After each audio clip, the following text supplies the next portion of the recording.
دعا چی کار میکنی؟ چت شده تو؟ هرچی سعی کردم درستش کنم تو بدترش کردی. بس دیگه. نمیتونم مامان، نمیتونم.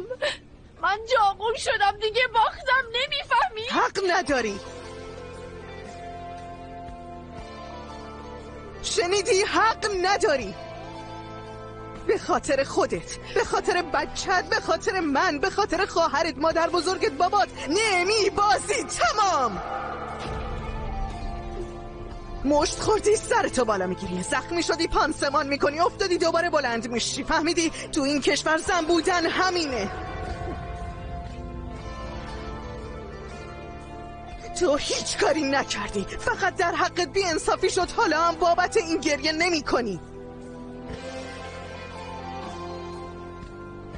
با گردن صاف از اینجا میریم بیرون و دوباره برمیگردیم.